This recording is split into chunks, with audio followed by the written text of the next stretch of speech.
طبختنا تيس ودجاج عشان الناس اللي تبي تطبق، محشي بمكرونة ومحشي بكشنة وشغل مرتب. طبعا التيس يا جماعة الخير هذا هو يجيك كامل، بس تشقه منين؟ تشقه من هنا بس عشان تحشي فيها المكونات وتخيطه. تتبيلة نبي نحط من الخلط الغربي الحراق والعادي عشان يصير الطعم موزون، ونحط منها ملح وموية صلى الله وبارك.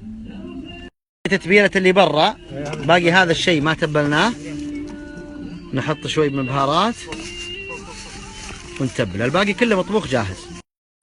الحين نتبله من داخل، هذا التتبيله من داخل ومن برا، وبعدين نحشيه.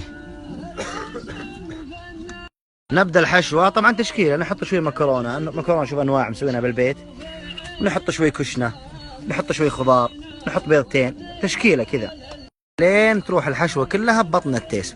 الخلط الغربي طبعا انتم عارفين موجوده عند السيف جاليري او الثلاجه العالميه او حساب الانستغرام، بحط لكم رقمهم وانستغرامهم. كذا خيطناه بسيم معلاق او سلك قوي اللي تبغى.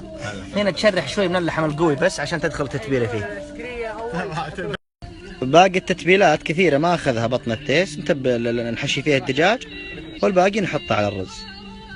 صلى الله وبارك، صلوا على محمد. ثبتناه كذا على شبك، فرشنا الجمر وحطيناه على الجمر. يا سلام، يلا عطونا قدر. الحين نحط القدر فوقه ونسكر عليه تسكير كامل. يا سلام. الحين ندفنه، طبعا الجمر هذا راح يعطينا حرارة، ونتركه وتشوفون بعد كم نطلعه. ابى احط لكم الساعة. يلا يلا بعد ساعتين بالضبط. الله الله الله الله الله، ما شاء الله ما شاء الله ما شاء الله تبارك الله ما شاء الله. الآن التزيين، شوف الدجاج كيف، شوف هذا مع الاستواء، شوف كيف الخرفشة، ليش كذا، شوف الخرفشة. نقول بسم الله يا ولد، أنا بفقع الدجاج وأنت تفقعه من داخل. هنشوف شوف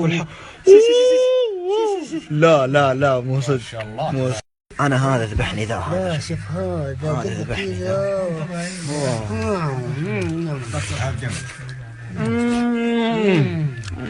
ذا. تسمحوا لي اخذ كذا من هذا الموزه اللي يسمونها الموزه، شوفوا شلون. لا لا مو صدق.